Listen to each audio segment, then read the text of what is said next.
I hear all the time, I don't know how to dress, I don't have a style. I need clothes, but when I go to the shop, I don't know what to buy, what top goes well with what kind of bottoms, and so on. And well, I always had visions about how to style almost anything I see, and yet I ended up with a wardrobe full of nothing to wear.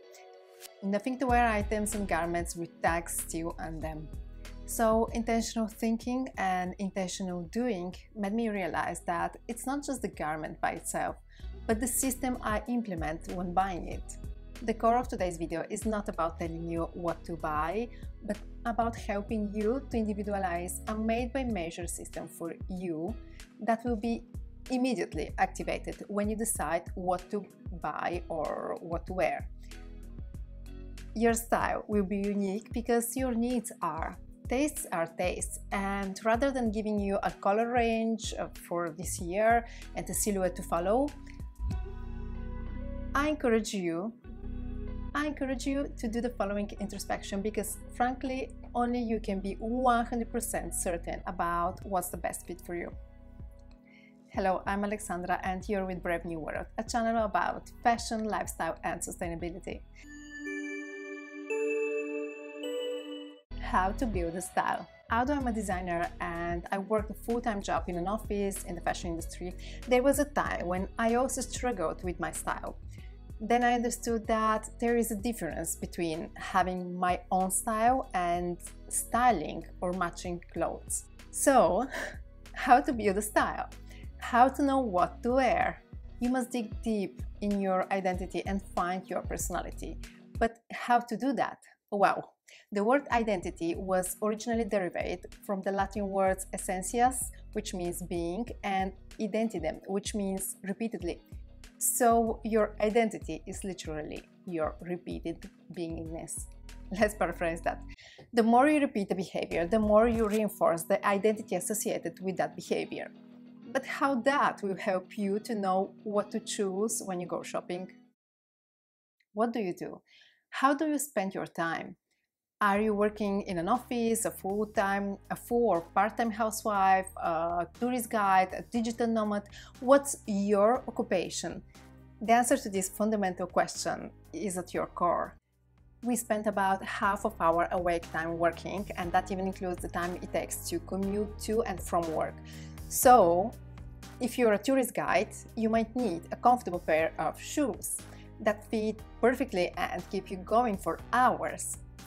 On the other hand, if you work in an office, you might have a very strict dress code, making in this way a blazer the must-have item for you. Now, I'm personally against overly strict office dress code, but if it's part of your job and you love what you do, please leave a comment and we can further discuss how you can personalize certain office dress codes. So, what you do will essentially give you the input of your core items. How many core items you need, however, is only up to you. Now we've individualized the main group and range of items for your work, or main activity, let's say, during the most of the day. So we move to step 2. What is the second activity you have in a working day? For example, do you spend afternoons and evenings with your children? Or do you have a pottery class, any other hobby? Maybe you engage in sports, or as a single person you enjoy meeting people after work? In this case, the second activity of your day must complement your outfit in a way that aligns with your main occupation. For instance, if your primary activity is being a tourist guide and comfortable sneakers are your core item, but you're currently single and open to dating, you can easily add a nice semi-transparent shirt or any other piece that makes you feel comfortable for your evening date. Trust me, people are interested in you not based on what you're wearing, but on the confidence with which you carry yourself and talk. So if clothes don't make you feel comfortable, you won't radiate that confidence. Now, if you work in a lawyer's office and do climbing or running after work, it's clear that you will need dedicated sportswear and require a change. However, if you have a flexible daily dress code, you can keep the same leggings for work and gym and dress up and dress down in function of what makes you feel good. If it was my case, I would do cyclist leggings with oversized shirt. When in the gym, I would simply exchange the shirt with sports top, and it's done, I'm ready to go. The third thing is, it doesn't matter if you pick up clothes in a shop or in your wardrobe, make sure they're comfortable. You have no idea how many times I bought something that didn't fit me with the idea that I would lose weight and fit into it. And not just for clothes. I did the same with shoes too. And yes, I know how ridiculous it sounds. But then I understood that my shopping behavior must align with my identity. If I'm a person who doesn't fit or barely fits into these pants, then I'm simply not buying them anymore. Which brings me to the next point. Shop for the real you. Okay, this point is a representation of all the points above, I know, but I feel it's something that's worth a special paragraph. We often buy driven by our emotions, and as a result, we are often drawn to the idea of who we want to be. We purchase clothes and other items based on a vision of ourselves that might not be the real us at this moment.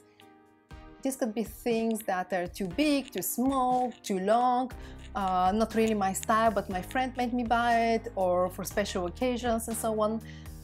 Anything that doesn't make you feel 100% good, comfortable, or like yourself is simply not good enough for you. So let it go.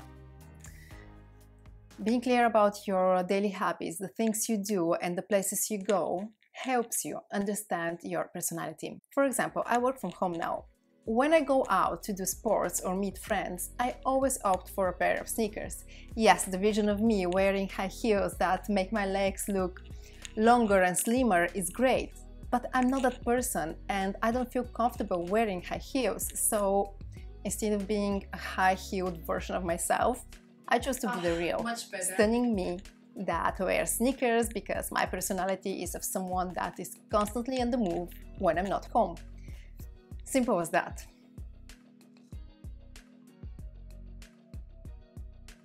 Remember, identity means your repeated beingness. What is your repeated beingness? What do you repeatedly do every day? I encourage you to do this introspection because only you can know what's the best fit for you.